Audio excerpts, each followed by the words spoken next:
All right, we're in Kevin's basement, and normally what we would be doing would be having a beer, hanging out. But given the fact that last night's game went till, 1 a.m.? Yeah.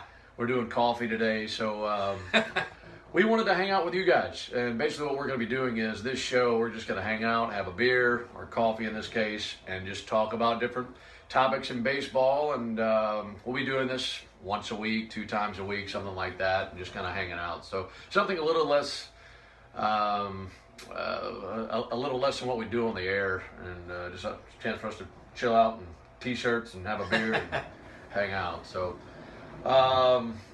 thoughts on last night. I mean, we saw an epic game. So I wouldn't say that what we saw over the series was the most epic series we've ever seen, but Game 7 last night was as good as I've seen in my life. Where do you start? I mean, seriously, where do you start when you talk about this Game 7? And I think that we'll look back on this game that we watched last night and up into the wee hours this morning as probably one of the best Game 7s we'll ever see. I mean, you're right. I don't know that it was the best World Series of all time, but I do think that what we saw, the way the Cubs bounced back from being down 3-1, they had the lead, the Indians come right back.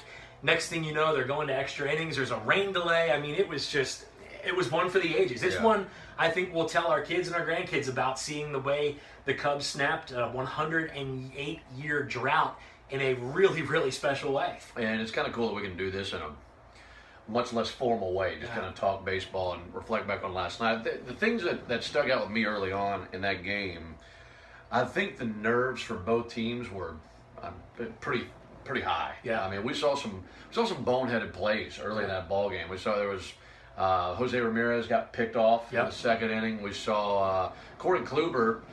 There was one moment early in the ball game, I wrote this down, took some notes from last night's game. Schwarber stole second base, and it's like he wasn't even paying any attention to him whatsoever. Javier Baez had a couple of errors early, especially the barehanded miss. I thought that was a really big play in the game. And just early on, it seemed like the teams were having a hard time finding that medium in between being aggressive and being stupid. Yeah. And I think we really saw some bonehead plays early, and both teams kind of settled in after that. And I think it really calmed the nerves of the Cubs to have that home run by Dexter Fowler right out of the gate, and then the Indians found a way to tie it up. But one element of this series and of the postseason altogether that I will remember will be the aggressiveness of the Cubs on the base paths. And going into the series, what were we saying? We're saying the Indians are a better team on the base paths. They're going to steal a lot more bases. And while you wouldn't say that was an element of the Cubs game that was completely lacking through the season, I don't think we knew them as that kind of a ball club like we do the Indians. And they really, not in just stolen bases, but in taking the extra base, I thought they were very, very aggressive, especially last night. It really paid off for them. It did, and I'll tell you what, the baseball gods always find a way to make things even, don't they? Baez commits a couple of errors, and then next thing you know, he's coming through and delivering at the plate. And, I know you and I were texting back and forth throughout the course of the game, and the one move that I still probably don't necessarily understand was taking out Kyle Hendricks as quick as they did. I mean, this guy, all he did was lead Major League Baseball in ERA this season, and Joe Maddon had a really, really quick hook for him last night. Now, look, it ended up paying off in the long run. But do you think he panicked? I think it was a panic move. I thought he did too. I do think it was a panic move. But look, at the end of the day, Joe Maddon is going home with a trophy, and we're sitting here second-guessing his moves. So obviously it ended up working out in the long run. I'd be very curious to see what would have happened and what would have been said about this game had the Cubs not come out on top. I think Joe Maddon would have had to answer a lot of really difficult questions. He made a few moves in the series that I watched on TV, and I'm thinking, what are you doing? Yeah. And that's one of them. I thought the same thing with Arrieta the night before. I thought the same thing the other night when they brought in Montero to pinch hit, and then Contreras came on to catch.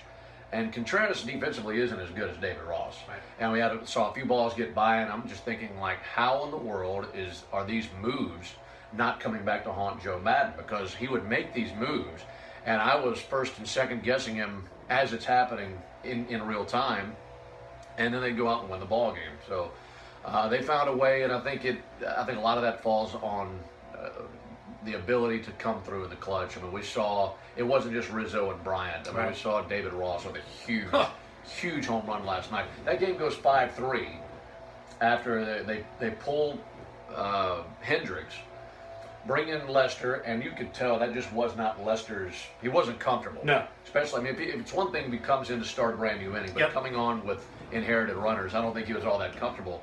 And I'm thinking to myself, this is going to backfire. And then here comes David Ross, of all people, and hits the home run. I thought that was humongous at the time.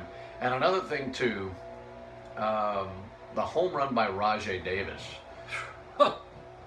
When he hit the home run, I thought to myself, this is it. Yeah. And I honestly thought the Indians were going to tie it in the 8th and win it in the 9th inning. Yeah. And then that was going to be it for the Cubs. But just an amazing drama last night and so many different moments. And we would need, we'd need 30 minutes, 40 minutes to talk about just all the moments that added up and piled up through the ballgame. So it's memorable. And can we pat ourselves on the back for just a second? For anybody who listened to you and I on the Clubhouse Report yesterday, who said... We got lucky. Yeah, well, sometimes it's better to be lucky than good, but we said that Ben Zobrist was going to do something special, and he was our guy. Yeah. We wanted at the plate if we were a Cubs fan.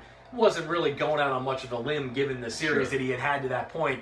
But he comes up and delivers a huge base hit, ends up winning the MVP. So it was just, like I said, it was a really special Game 7. And this is exactly what we hoped for on the air yesterday. We said, boy, what would we give to have extra innings? And I don't know, I would have gone for 2 or 3 more if they could have. Sure. But it was a heck of a ball game. It was a great World Series, and it's one we're going to be talking about for a long time. 5th time in the history of Major League Baseball that a World Series Game 7 went extra innings.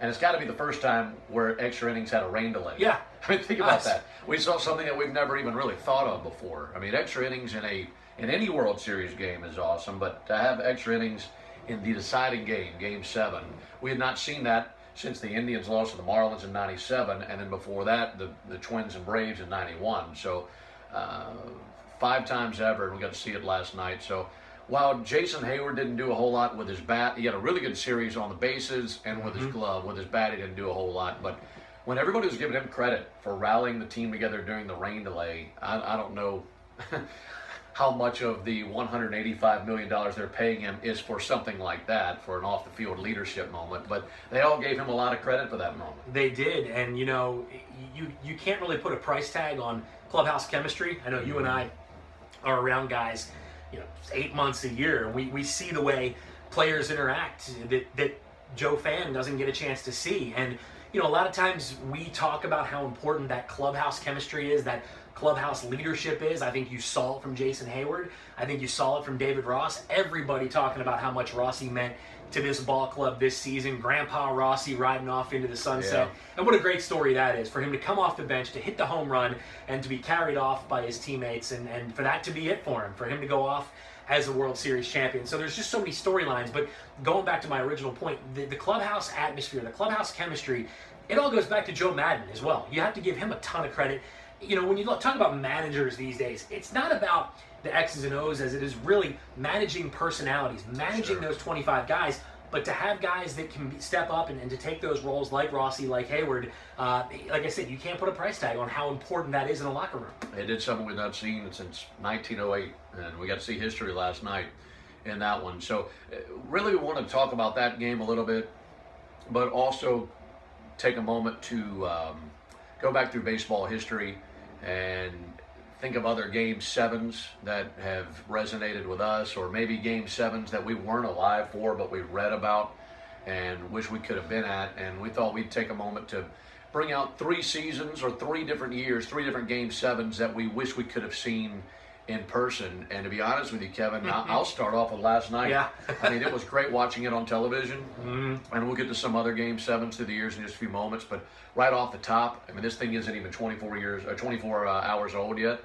And what I would have done to be there for the baseball historical perspective of seeing all that live and seeing it unfold and seeing Cub fans who were there in the thousands and see what that meant to them. I think that's an incredibly special moment. And I don't think there's another fan base in any sport, much less baseball, that could appreciate a championship the way that fan base probably appreciated what they saw last night. It was unbelievable, and it was probably easier for Cubs fans, and probably cheaper for Cub fans Yeah. to travel to Cleveland to get into to see those games, because obviously Wrigley Field, that was the hottest ticket in town in a number of years. And right off the bat, I've got to agree with you. That would be one that no matter what you paid for a ticket, if you're a Cub fan, you're going to spend the rest of your life saying that was money well spent. So I know we're going to both have a couple that we banter back and forth about, but I have to agree. First and foremost, again, that's probably one of the best Game 7s in our lifetime, and that was one that you could feel the energy, you could feel the excitement through the TV. And how about back in Chicago, all the thousands, tens and hundreds of thousands of fans that flocked to Wrigley Field just to be in front of Did you guys listen to the police scanner? Holy my smoke. gosh. You texted me. Yeah. You said, turn on the Chicago police scanner. Here's what I heard within 60 seconds. A traffic light has been pulled down from the pole into the crowd. With live wires. With live wires. Yeah, live wires. That's safe. We also heard people, it said, this is a quote from the dispatcher or a cop, one or the other, said, these fools are all over the light poles. They're climbing up the light poles. Yeah. And then the third one I heard was there is a man naked who has breached the walls of Wrigley Field and was on the mound. Is there anything that would fire you up enough to A, trespass, and B, take off all your clothes in public and stand on a Major League Baseball mound? Well, nobody wants to see me do that. I don't know about you, but I know I would never, ever do that. But the police scanner, whoever that dispatcher was, I hope she, A, gets paid really well. Oh, man, yeah. I hope she gets tonight off, because she was working non-stop. And you're right, the Telemundo truck was getting flipped over, people climbing the light poles, there was people running around naked, shooting guns in the air. I mean, It's the Wild West. it really, really was. And it was fascinating to listen to that unfold in real time while also watching the game take place. Yeah, it's amazing. So, amazing scenes last night. Things that we will never forget, and moments that we'll never forget from last night that I think we'll be talking about for a long, long, long time. All right, to get to the rest of some of our Game 7s, there's one I want to lead off with, because there's two more that I have, and I know you've got a few more as well, for Braves country out there. And I know we talk a lot about 1991 and 1995, and those are great. Of course, 1991 is the only Braves World Series since they became the Atlanta Braves that went 7. Right. But I want to throw the 1957 Braves on my list. And that wasn't necessarily the most classic Game 7 of all time. Braves beat the Yankees 5-0, but it was the only title for Hank Aaron. And listen to this. So it was Braves and Yankees. The Braves had to win some really tight games late in that series to get to a situation where they could win a championship. There were 11 future Hall of Famers in that World Series between the 57 Braves and the 57 Yankees. To name a few: Hank Aaron, Eddie Matthews, Mickey Mantle, Warren Spahn, Yogi Berra, Enos Slaughter, all played in that 57 series. And to set up how things were, the Braves, of course, out of Milwaukee at that point, were extreme underdogs. And they're taking on Mickey Mantle's New York Yankees, Casey Stengel's New York Yankees in the late 50s. And the Yankees were in the midst of a tremendous dynasty, one of the best dynasties we've seen in baseball.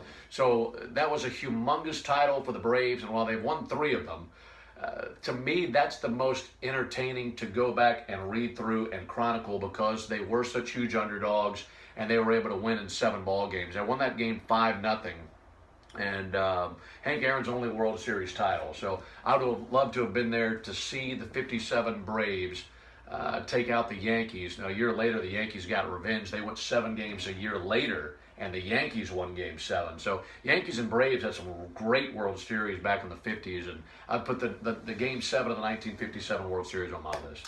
Before my time, but that's great research. I know it's a little before yours as well. Yeah, I'm going to go back even further in a little bit. So keep going. All right, let me give one of mine. I got to go back to 2001, and I know we talked about this on the Clubhouse Report, and just to see the way the Yankees were so heavily favored, and to see the Diamondbacks come in there, and to see Luis Gonzalez hit the walk-off base hit. It wasn't a line drive to right center field. It was a blooper that got through and got the job done. But I'll tell you what, that's one that, being where I was in college at the time, sitting with all the roommates, sitting with all the guys in the dorm, and it's just a memory that I don't think I'll ever forget. And it's I've had a chance to bump into Luis over the last couple of years traveling with the team, and that's just one that every time you see him, it brings back those memories. And brings back that excitement you got from that one. So I got to put 2001 towards the top of my list. Obviously, last night's first and foremost, but that would certainly be one that I wish I could have seen live, especially to be in that ballpark. Right. That place when the D-backs were good, and you can say the same thing about the Houston Astros when they had the Killer Bees out there. Those places, when those roofs are closed, I mean, you can feel it's bedlam. You can feel the energy. You can feel the place shaking. And Arizona, I would have paid a lot of money to see that one in person. Diamondbacks, that wasn't a tie game going to the bottom of the ninth. They were down a run going to the bottom of the ninth inning. They had dominated that series in terms of runs. I looked up the composite box score for that series. Had the Yankees won that game, it would have been a series that the Yankees won despite being outscored 37-14.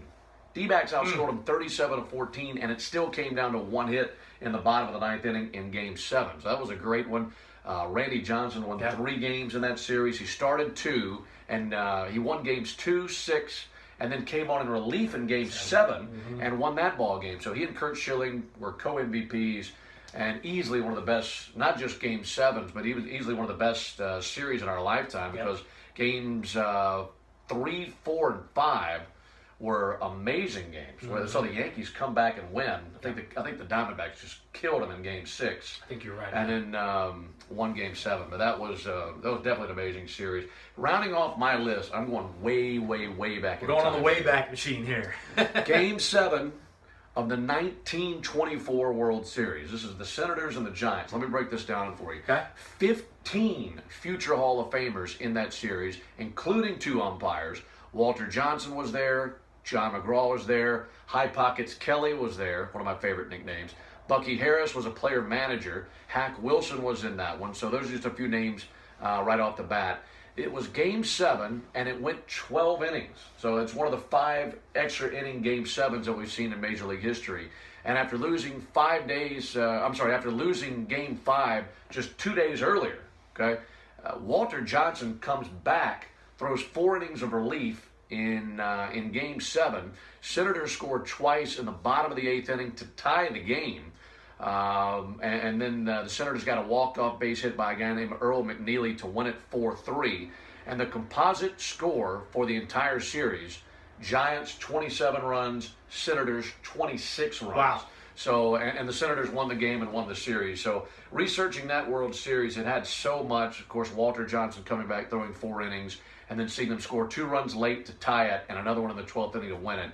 That would be on my list as well. And another thing, too, just to see what baseball would have been like in the 1920s. Yeah. That's a Game 7 that I would have liked to have been at. High Pockets. They got to bring back nicknames. Man. You just don't have the nicknames we used to have 100 years ago. I mean, you and Ben and I sit together in the press box every night at the ballpark, and we have fun looking up some of those old school nicknames, too. So, High Pockets. We could do a show on that. We should do a show Top on 10 nicknames. I think it's coming. Let's put it in the vault. Yeah. I'm going to go way back as well for my final one to 2 years ago. Game 7 with the San Francisco Giants and our old friend Tim Hudson, who started that game, let's not forget. And, of course, Madison Bumgarner doing what he did to come out there and basically throw almost a complete game because Huddy just didn't have it that night. And that was just one of what we said about Walter Johnson. Yeah, what Madison Bumgarner did. Yeah, exactly right. So, and we're putting Madison Bumgarner and him in the same sentence there. Pretty good comparison. So that's the one that I'll never forget. Again, just because we were around Huddy so much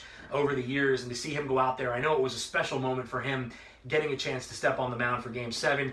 Didn't quite work out for him, but boy, Bruce Bochy and what he has done, the job he's done with the Giants, and the job he did managing, and for Bumgarner to come out and do what he did, really remarkable stuff. So that's one I'll never forget. Can't get enough of it. Game 7s are great, and all you can do is hope to have another one next year because we get spoiled with them sometimes. And we've had 2 in the last 3, and it's fun every time. It doesn't matter what your rooting interest is. If you're talking about World Series Game 7, count me in every time. And hopefully we're talking about that with the Braves at some point soon. But it's been a fun show, and again, this is our first of many, and we're going to be doing these pretty regularly. So our next show, we're going to be reflecting back on Vin Scully's final season, Dick Enberg's final season, as their final seasons was here in 2016, and we're going to go through some of our favorite baseball broadcasters of all time, people who inspired us, and people who we enjoyed over the years. So we appreciate you tuning in with us today here on 680thefan.com, and make sure you come back for more 680thefan.com as we post these videos regularly. Normally we're having a beer together. Today, after a late night last night, coffee. So we'll talk to you later. Cheers.